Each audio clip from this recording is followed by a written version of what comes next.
What is up, guys? And if you don't know who I am yet, my name is Peter from Broke Visionary Collective. And in this little exclusive live video, I will be doing a little live training for all you guys. And yes, I initially said that I was going to do this tomorrow, but I might as well do this now. Who knows? This might be a little tester. I might do this tomorrow as well. But what I'm going to do is, if you stay all the way to the end of this video, I'll be walking you step by step, essentially helping you on any of the gear that you want when it comes to content creation, when it comes to camera gear, what's the best accessories do you actually need.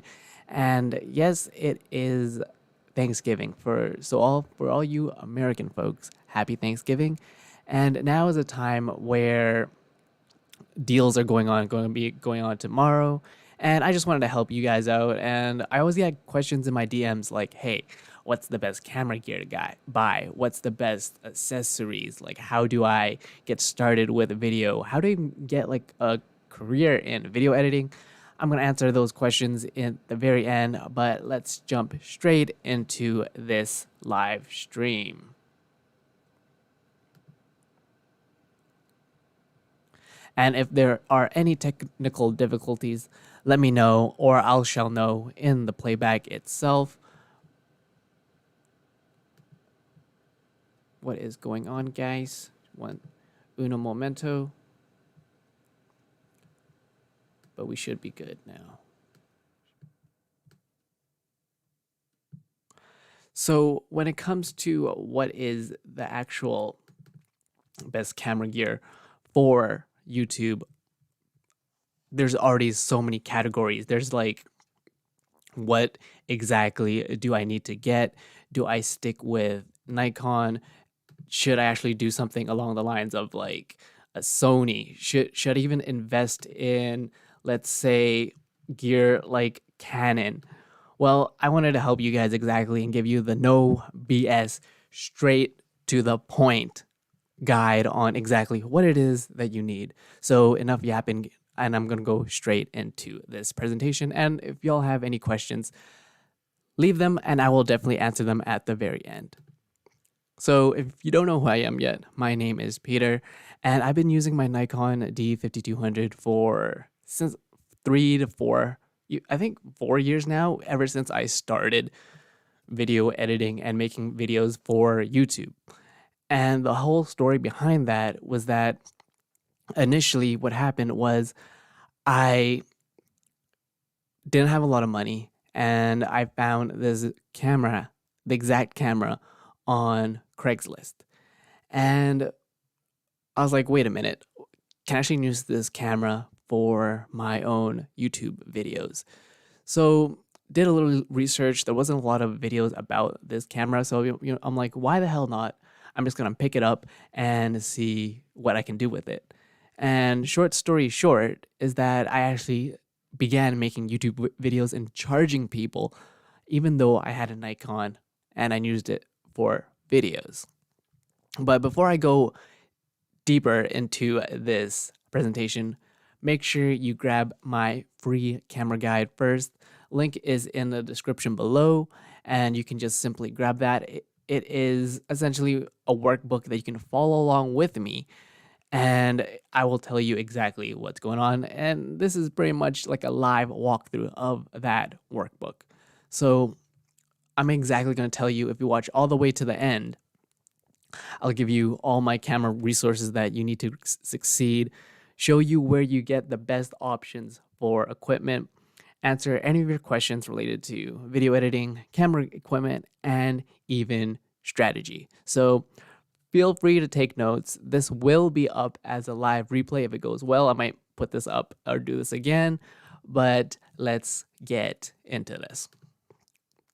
So who is this training for, and who is it not for? Well, this is for those that are serious about buying equipment and becoming a content creator, whether you're a hobbyist, enthusiast, or even a professional.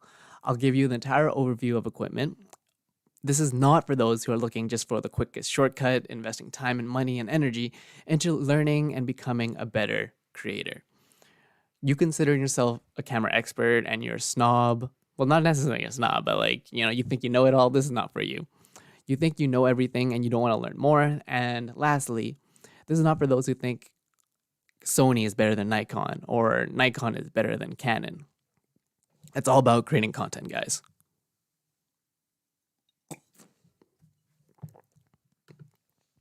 So when it comes to buying camera gear, it's determining exactly who are you as a person, right? Are you a hobbyist? So hobbyist is like, I just want to make family photos or videos and I don't want to make money from this, right? I don't want to turn this into a full-time gig. Next is that, oh, okay, you're more of a enthusiast. You want to make videos part-time or career or as a side hustle or even a YouTube channel, right? You like to film for family and travel, and you want to create some sort of a community or following on YouTube, and it's slowly turning into a profitable thing that you want to turn into. And last but not least, you are a aspiring professional. You definitely want a career in video, you want a full-time job, you want to create content and client work and income 100% from content creation and video production. So to determine what kind of gear or camera that you want to pretty much put down exactly which one are you, right? Are you a hobbyist? Are you an enthusiast? Or are you an aspiring professional? And then we're going to talk about the nitty gritty, which is what price market suits you best. So obviously when you're buying camera gear, you have to decide, okay, how much money that I'm actually willing to dispose so I can have an investment in terms of camera gear. Because truth is, you need money to buy camera gear, right? So as a hobbyist, I would say I would leave that for anywhere from $1,000 less. If you are a enthusiast, anywhere from $1,000 to $2,500.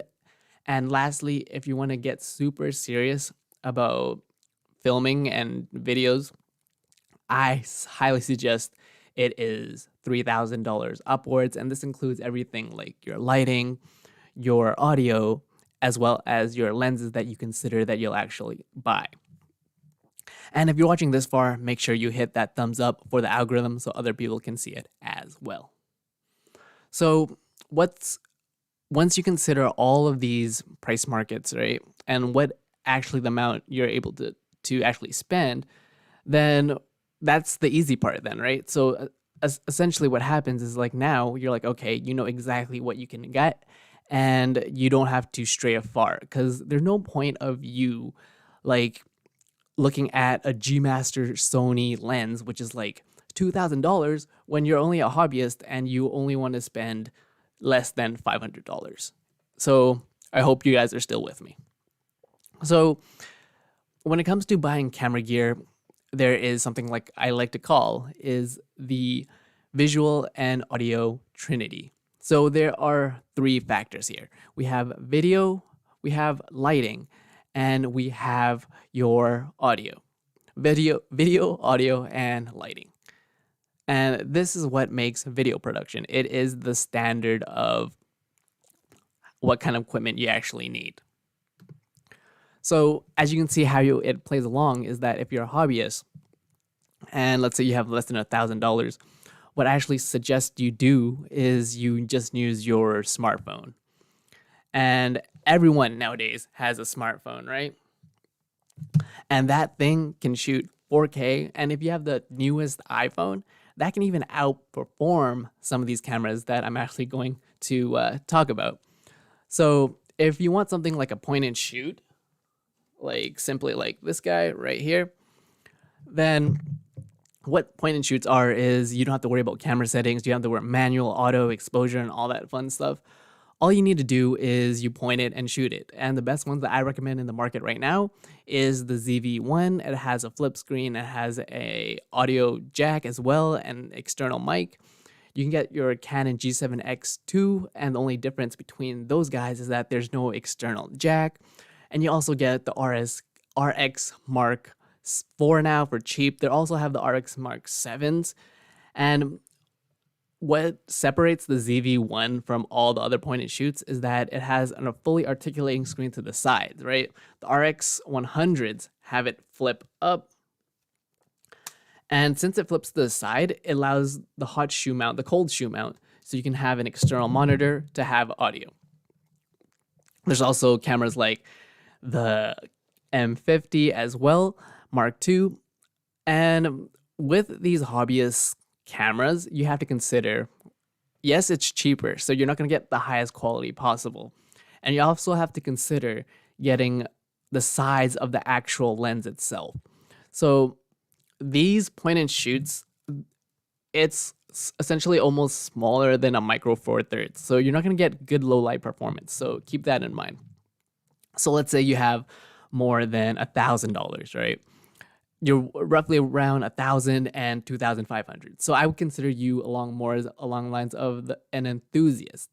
So I would definitely recommend you get a mirrorless or crop or even full frame camera. So there's anything from the Sony line, right? The Sony A6600 shoots 4K, has IBIS. You have your Nikon Z50, my favorite. I'm a little biased. You have your Sony A7 III, it's full framed, A7S, A7S II, Nikon Z5, G85s, GH4. And mostly for these cameras, what I recommend is that, yes, they're cropped, but if you're shooting only things like YouTube reviews or you just want to film YouTube videos, these will be more than enough. On top of that, you can also do client work for these with these cameras as well, and they're all really good photo cameras. They're not specifically for photos, but you can definitely take photos with these hybrid cameras. Last but not least, you have the aspiring professional. These, what I recommend is your mirrorless full frame cameras that shoot your complete 4K. You have your A7S III that just came out, retails for I think it's like $4,000 plus.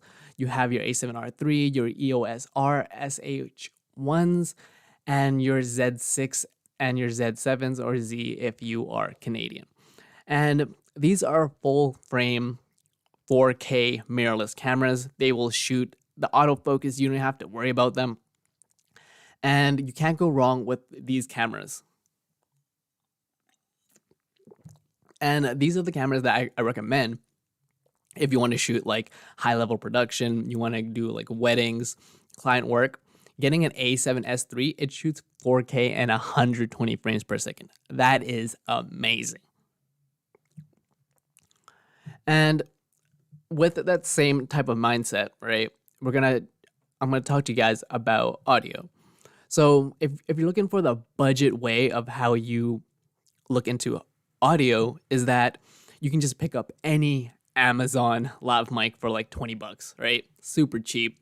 Plug that play straight into your DSLR external jack like my D5200. And if you want to get a little bit more fancy, you can get your Rode Video Micro. That is $50, goes into your hot shoe mount, and that itself will let you record a little bit higher audio quality than your actual built-in external microphone. Excuse me.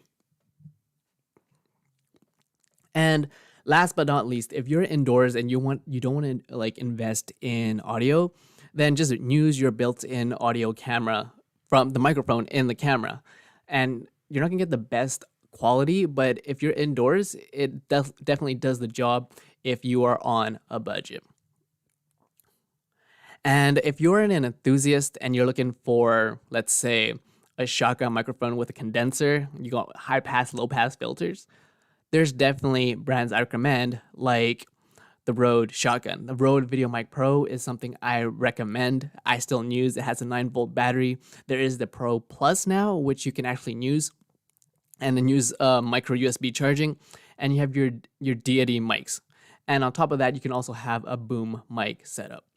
And lastly, if you want the highest quality for audio, what I recommend is you getting yourself a wireless lav, whether that's a Rode Link, the one that I use.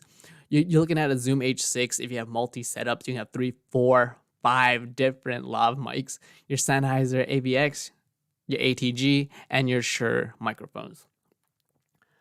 Telugu Boy Vlog said, what about Canon 200D? Definitely completely fine.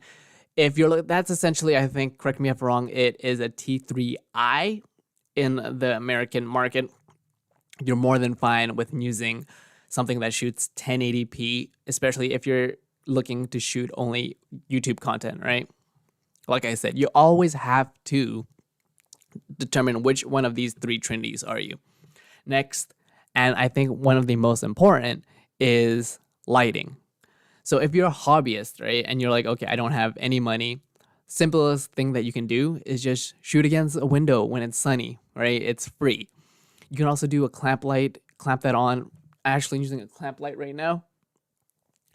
And of course, if you want to spend a little bit more, there is $50 and you can invest in a softbox. Next is you can use what I use for my video setup is an actual ring light, right? So ring lights, I've made so much videos on these topics, is that you can get a ring light anywhere from $60 to $100.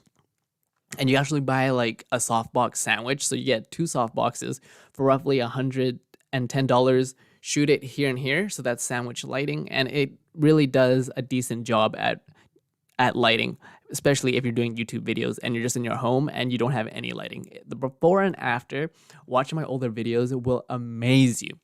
And last but not least, if you have $1,000 plus and you want to invest in more professional lighting, then there's definitely things like Godox.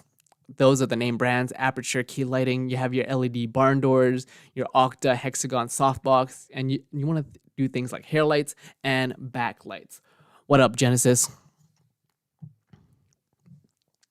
Now, take that all in. Feel free to take notes. I'm almost at the end of my presentation. And obviously, once you have down what type of visual, so what kind of camera, lighting, audio that you have, what I'm going to talk about next is your accessories. So depending on what you want to film, it also is going to affect what type of lenses that you actually want, right? So if you're just running and gunning, I would recommend like the Sigma 17 to 50, because 70 to 50 on a crop is 30 to 75, 80, correct me if I'm wrong. And it's a good enough wide angle lens. If you're doing things like more like interviews or you want to do portrait photos, then I would recommend the Prime 35 or a 50 with a super fast aperture, like a 1.4, 1.8. And if you do anything like landscapes and wildlife photography or street photography, definitely recommend a longer range zoom lens. So that's anywhere from 50 to 250 mils, even a 70 to 300 for street photography or even videos. And the type of lenses, that gets a little complicated, but essentially the more expensive lenses that you'll get is that it'll have a faster aperture, and the cheaper the lenses get, it'll have more varying apertures. So for example, this right here, I'll make a future video on this, but this is the Nikon DX50 to 250. But as you can see here, the aperture starts at 4.5 to 6.3. It is quite the long barrel, and it's a cheap lens because there isn't a lot of light allowed in because it's shooting at 4.5 to 6.3 aperture. And next is you want to think about what are you going to place your camera on, right? Are you going to hold it yourself all the time? Of course not, right? So when it comes to tripod, I actually recommend the Manfrotto Advanced Compact if you're looking for $100 around that budget range. If you want to get anywhere fancier, then you can get the fluid head, which allows for fluid motions, your pans, your tilts. And when it comes to cameras on top of that, I also recommend you get 3 to 5 extra batteries, especially if you're filming on 4K. Doesn't matter what camera you have, you want to have at least 3, right? That is my number that I like to have that keeps safe. But if you want to be extra safe, when I first started doing client work, I filmed on my Nikon D5200. I had 8 batteries, but that was like a full day shoot. And last but not least, if you want steady camera movement for all your videos, then I highly recommend you invest $200 to $500 in a gimbal, right? A gimbal or stabilizer, which will help you on top of if your camera doesn't have image stabilization or VR, having a gimbal will definitely help you in that range. So I recommend a Steadicam or some kind of handheld electronic ones. So there's anywhere like the DJI and Zhiyun are pretty much the most household name brands that you want to purchase. But if you also want to look at more budget friendly options, I do use the Tech AK2000. So make sure you check out that video as well, guys. How's everyone doing in here? Is everyone doing okay? What up, Yvette? And now what we're going to talk about is, does brand matter, right? This is a controversial topic where people are like, you might argue with this camera is better, this camera is known for that. But there is a little bit of truth in that. So if you want super, like the king, Sony is the king of autofocus, right? If you want tack sharp autofocus, you don't have to worry about, losing focus. Every Sony camera that I've used, let me know in the comments if you think otherwise. Sony is the best when it comes to autofocus. If you want to have a good color science when it comes to picture profiles, and you want like natural looking color science when it comes to like tones, and this is important especially if you are a photographer or an aspiring photographer, Canon is known to have, in my opinion, the best, and up close is Nikon. If you want your camera to essentially float in the air and be a handheld, Panasonic is known for their IBIS when it comes to handheld steady shots. If you just go on YouTube and search up like random like IBIS handheld shots, Panasonic, it looks like you're using a gimbal. And like I said, there's no such thing as a perfect camera. Each camera has its own benefits and disadvantages and cons, and you essentially have to figure out like what is the best for you. Consider what's your budget. Are you doing mainly videos or photos? Are you doing both? What are you filming, right? Are you doing portraits? Are you shooting more of people? Are you doing interviews, weddings, short films? All of this will actually factor in to what is the gear that you want to buy. And last but not least, guys, remember to have fun, right? It's not all about the fanciest gear and tech and you're so stressed about like making money and doing this as a living. Just remember to have fun. I started off with just my Nikon D5200. People thought that, hey, I can't make money with this, and guess what? I invested in some decent lenses and look where I'm at now, right? Not too bad of a spot, guys. And if you want to know about all the gear that I recommend, make sure to check out my Amazon shop. Link is in the description below, or you can check it out right here. Also, if you want to get serious about learning how to use a camera, what's the best settings, how do I get my Nikon D5200 to look at the qualities that I actually have on my YouTube channel, make sure to check out my course. There is a little bit of a Black Friday sale that I have. I will be increasing the price of my course. So this is the link to it. And what does it have? It has exclusive Nikon manual to auto, auto to manual setting tutorial. I essentially walk you through it. I have my best settings for all my videos and photos. I have a live demo on how you do that. I break down my own YouTube studio equipment recommendations, which essentially I just did, but even deeper. And last but not least, I break down my own professional demo reel and the exact equipment that I used. This was going to be a little bonus example or gift, but stay tuned for Sunday's video. But I am planning to create a Facebook group for all you guys, because I always get comments like, hey, what's the best lens? What's this and that? How do I change this? Join that Facebook group and I will answer any one of your questions, comments, whatever it is about gear and equipment, and if you're having any issues. And I also want other people to help each other out, right? Help me help you. If you haven't followed me on Instagram yet, follow me for content creation tips, as well as any of my professional looking work. Because at the end of the day, this is still my YouTube channel. And I still get comments of like, hey, your video is XYZ. I'm like, bruh, it's a YouTube channel, man. If you have any questions now, guys, I'm going to answer it. And that was my little presentation. It was really fun talking to you guys about that. And let me know, like, what is it that you want to know about your cameras? What questions do you have? What budget?